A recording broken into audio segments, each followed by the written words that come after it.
review. Book 1 is all about the books that I read for the last 40 years. And today I have my special guest. He is the author of the book Birds of All Feathers, no other than Mr. Michael Bach. Hello, hello. Thanks for having me, Daniel. Welcome to Book 101, Mr. Michael, and can you please introduce more about yourself? Sure. Thank you for having me. I'm so happy to join you today. Let's see. What can I tell you? I am Canadian born. I was born and raised in Canada, but I moved to the United States last year, and I have worked in diversity and inclusion for 20 years. Previously, as the head of diversity for KPMG, as well as the deputy chief diversity officer for KPMG International. And then I went on to run an organization called the Canadian Center for Diversity and Inclusion for 10 years. And now I am just an on my own speaker and writer and write books like this. And just really happy to be here. Awesome, Mr. Michael Bach. Thank you so much for sharing your knowledge to the world. Can you share the meaning behind the book's title? Yeah. So when I was working on the book with my publisher, originally I wanted to call the book something else. I wanted to call it "The Dead Moose on the Table," which I realize requires an explanation. So Mhm. it's I describe dead moose on the table like pink elephant in the room, but very Canadian and very violent. Um, and it's a saying that I've used for a long time, but my publisher, I think rightly, was a little concerned about perhaps using something different. So we started to brainstorm, and it was one of my publisher's team who came up with the title. I will freely admit, and they said, it's about being yourself and being with other people who are themselves. So birds of a feather, and then that became birds of all feathers, as an indication that everyone is welcome. Everyone needs to be included. Interesting indeed, Mr. Michael. How do you define diversity and inclusion in the context of the modern workplace? Yeah, so diversity, if you think about it in very simple terms, diversity is about all of the things that make a person unique. There's the obvious diversity that we talk about a lot. We talk about gender, we talk about race and ethnicity, ability, but there's also things like what country did you grow up in? What's your primary language? What language do you speak at home versus in the workplace? There is, did you grow up in a big city versus a small city? So there's a lot of things that make us who we are, and our diversity, and our layers of diversity shape the way we see and experience the world. Inclusion is an aspirational state. It's about creating workplaces where everyone can come to work and do their jobs and be themselves and not have to hide an aspect of their diversity, um, where they're, pretending they're not something. In the workplace, they can just be themselves and they don't have to mask who they are. It is really an ideal that we work towards in the workplace, is to create those spaces where people can just be themselves so that they can ultimately be more engaged and more productive. Be more productive, people. It's the key ingredients. What are some common misconceptions people have about DNI or diversity and inclusions? I think one of the biggest misconceptions right now, in particular, is people thinking that a focus on diversity and inclusion is about excluding people from what I'll call the dominant group, which in the Western context here in North America would be white men. And there's a complete mistaken belief that a focus on diversity and inclusion is about excluding white men. It's about what they would call reverse racism. And that's not true. First of all, there's no such thing as reverse racism.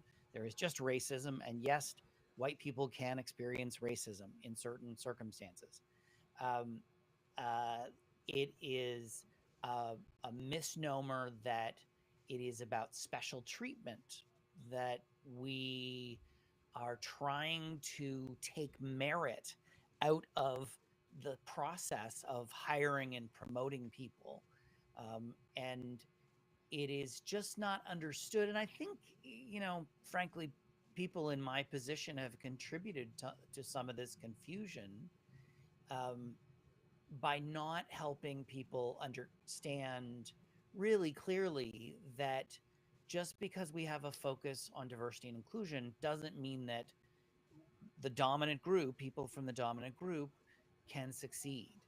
It just means that we're working to level the playing field so that everyone can succeed. We accept that bias exists, that privilege exists, and we're trying to eliminate some of those things so that everyone has an opportunity. Those are the two biggest misconceptions right now.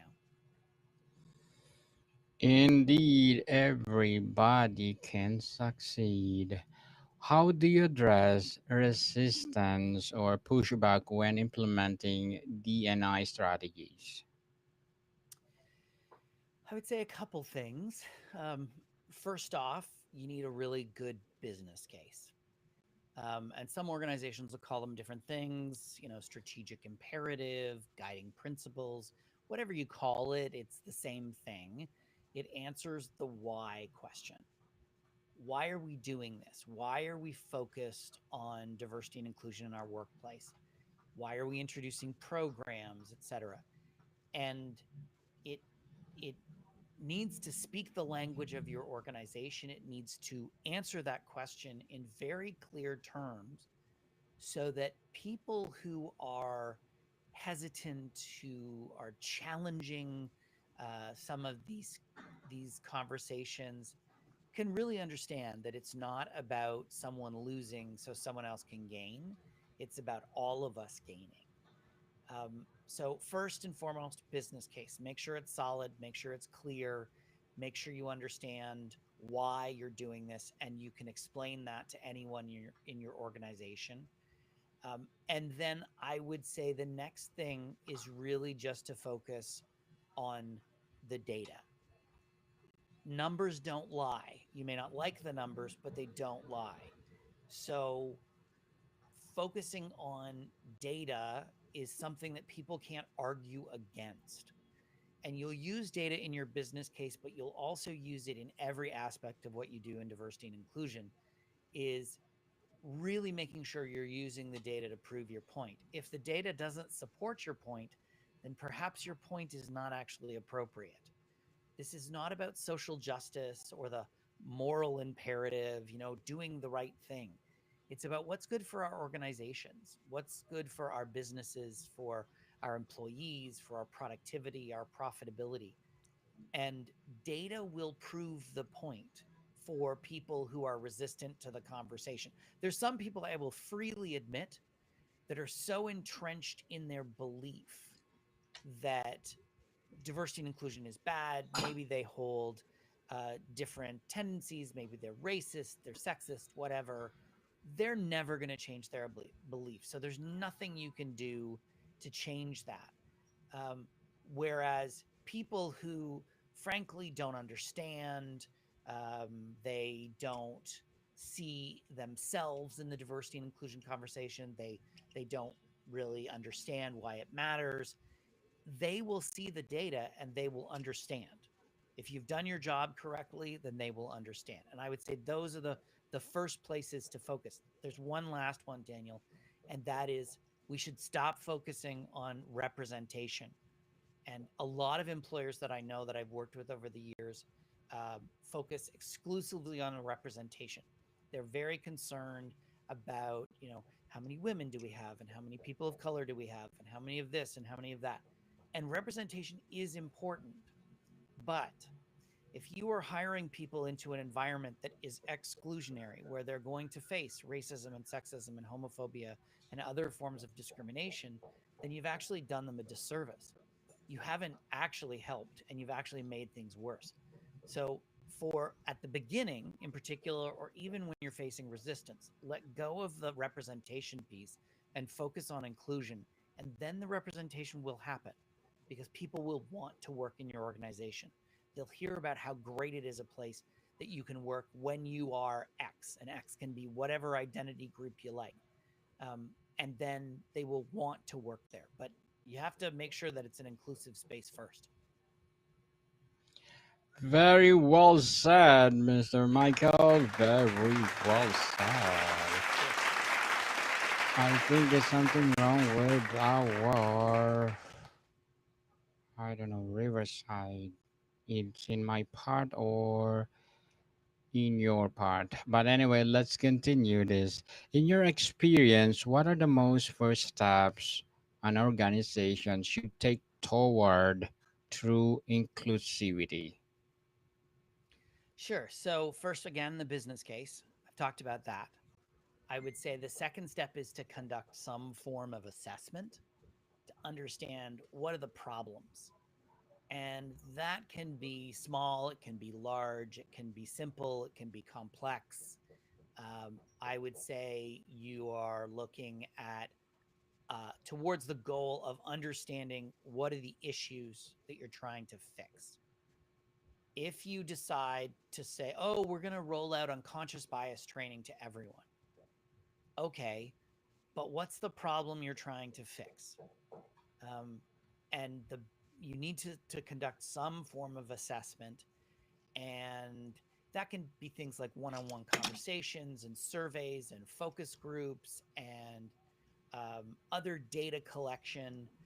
Can be looking at your policies and procedures, having conversations with your leaders, and then you take all that data and you crunch it down and you figure out what are the problems you're facing, so that you can develop solutions to address those problems. More often than not, people skip this step and they introduce all sorts of programs without really understanding what the problem is that they're trying to solve for. You may find that people from a certain group really are not experiencing the organization in an inclusive manner. And so then you understand, okay, I have to focus on addressing that issue. Let's get more specific. So let's say, and I've had this in some organizations where we discovered that Black employees are really unhappy and that they're experiencing racist comments in the workplace, they're experiencing discrimination. So that gives me a problem to solve. That gives me the ability to go, okay, let's talk about anti Black racism. Let's look at the experiences of every Black employee. Let's develop programs that work to address the racism that they're experiencing so that they can stay in the organization and continue to develop and grow. But without that problem, you're just a solution and you don't know what you're looking for. So conducting the assessment and then of course addressing the the issues that you found by putting in programs, policies, procedures that will help to specifically target those problems. Mr. Michael, what advice do you have for individuals who want to be more inclusive in their daily work life? Yeah, I this is really an important question, because the reality is that employers only have so much control over how inclusive their workplace is. There's only so many policies, procedures, programs that they can introduce. Ultimately, what matters is how the individual responds, how the individuals in that organization act, and their behavior can be inclusive or it can be exclusive. So the onus is on every individual to help create an inclusive workplace. How you do that depends on a lot on who you are as a person. It doesn't really depend on level. There is some things that you can do when you're in a senior position versus when you're in an entry level position. But every one of us has the ability to be inclusive and to lead inclusively. So think of yourself as a leader and lead by example. If you want the workplace to be inclusive, then you need to act inclusively. Um, that can be things like putting your pronouns in your email signature if your company or employer isn't offering that as an option yet. It can be making sure that you are giving people the opportunity to speak in meetings or calling on people who haven't had the opportunity to speak in a meeting. There are a lot of different things you can do. I mean, education is critical. Education is an incredibly important aspect to understand your own behavior and what aspects of your own behavior may be exclusionary. But that's something you should do yourself. If your organization isn't offering those learning opportunities, you should seek them out yourself and make sure you're educating yourself. Um, but but only through that education can you understand what are some of the things that you can do to create a more inclusive environment. Another one is just to have conversations with your colleagues. If you are in an organization where, let's say, you're a man and there are women colleagues, go and have conversations with your women colleagues. Ask them about their experiences in the organization. Ask them what you can do to create a more inclusive workplace for them, and then do it. That's all you can do, is change your own behavior. And then hopefully, with any luck, others will see your behavior change and they will follow suit. And more and more and more people creating that inclusive environment means that the people who are making the exclusion, excuse me, who are acting exclusively will not have a place in the organization. They will see that their bias is no longer acceptable. Mr. Michael, what will be your short term and long term goals in writing? Oh, well, that's a tough question. So I've written two books in diversity and inclusion, another one that's a biography. My short term goal in writing the books was really about um, taking 20 years of knowledge out of my head and giving it to people so that they could do what I want them to do, which is create a more inclusionary world without having to hire me. I'm a lot of fun, but not every employer has a lot of money to spend on these things, and I don't think they necessarily have to. So if I can give them my knowledge, they can then go and do that work themselves and work on creating a more inclusive workplace. And that was my short term goal in writing the books. My long term goal is has been my goal for my entire adult life, which is really just to see a world that is more inclusive. And it sounds a bit Pollyanna, but it's the truth. I want to make the world a better place. As a gay man, as a person who is gender non-conforming, who lives with disabilities, I want the world to be a better place, and I'm actively working to make that world a better place. And it is. I've always had a knack for writing since I was a little kid. So if I can use my writing to achieve my long-term goal, I'm happy to do that. Good luck to your goals, Mr. Michael, and looking for more and more empowering books like this to come. So, what would be your advice for those people out there who want to write their own book? Oh my goodness. Um, writing a book is something you should do with a lot of passion, and you shouldn't write about something that it really isn't in your heart. So, um, write from your heart. I would say be prepared for a lot of pain in the experience. There will be moments in writing a book where you will hate what you are writing, and you will think that your writing is terrible and um, so many things. And give yourself a break. If you don't feel like writing one day, don't write. If you don't like what you're writing, stop writing it. When I wrote the first book, I jumped around the book. I mean, I sort of start at the beginning and then I go to the end and I come back to the middle, um, and that's okay. It doesn't have to be a linear process.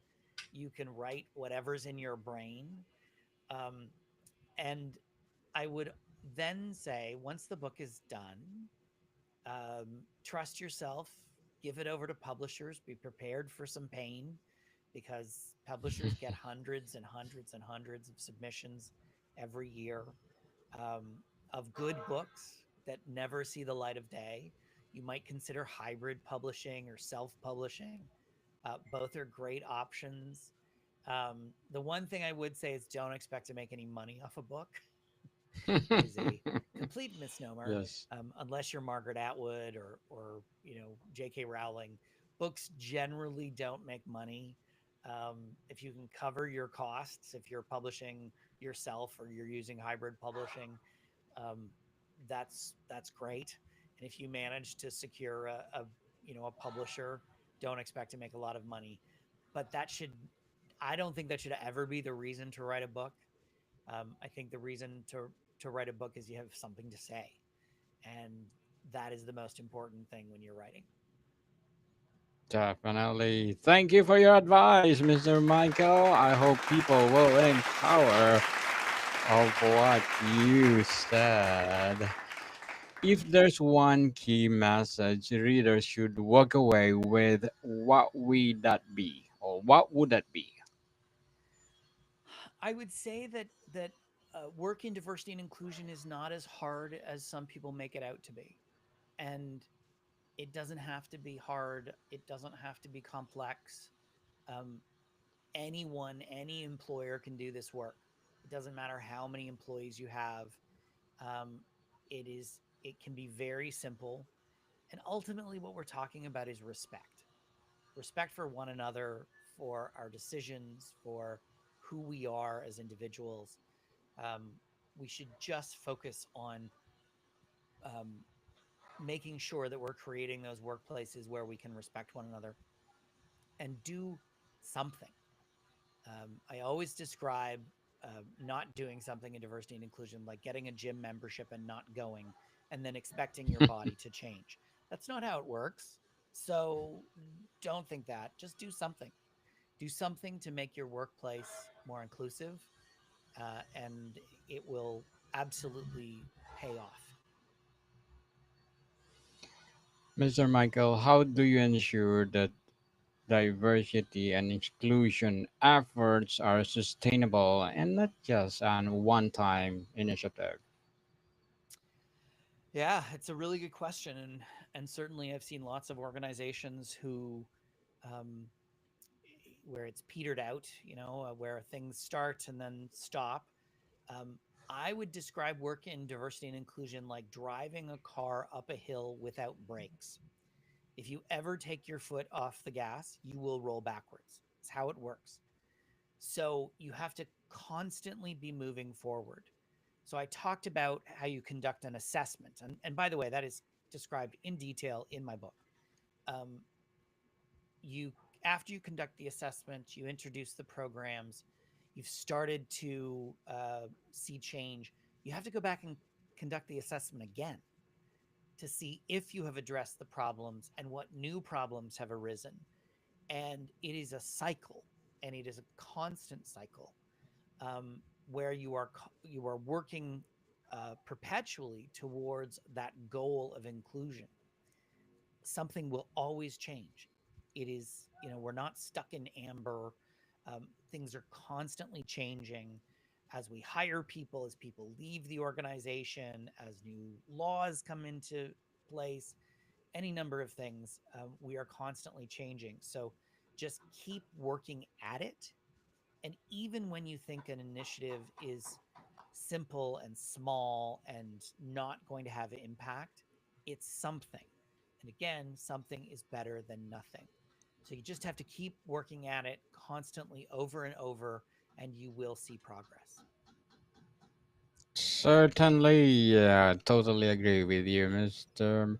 Michael. So before we wrap up our discussion for today, I'm inviting you to please do listen to my other podcast, Music 101, and it's third season, people. Third season with Mr. Jim Smith. Music 101 is created to empower music itself and, of course, legendary icon in the music industry. So please do listen. Music 101, wherever you listen your podcast. Mr. Michael, are there any follow-up projects, books, or initiatives in the works related to birds of all feathers? Well, I continue speaking about diversity and inclusion. That's how I make my living now, is as a public speaker and working my way across Canada and the United States doing speaking engagements. I may be working on a new book. We'll see. I've started, but I've had those moments where I didn't like what I was writing, so I stopped. But this is my life's work, and I will continue doing it as long as I can. Mr. Michael Bach, thank you so much for sharing your knowledge to the world. And we are hoping for more and more and more empowering books like this to come. So, can you please invite our listeners to support your book, Birds of All Feathers? Absolutely. They can find out more information on my website at michaelbach.com, and they can connect with me on social media. I'm at the Michael Bach. Yes, people, let's support Mr. Michael Bach because if you support him, as I said, more and more and more empowering books like this to come. So, Mr. Michael, thank you so much for your time. Thanks for having me. More to come, people. See you soon.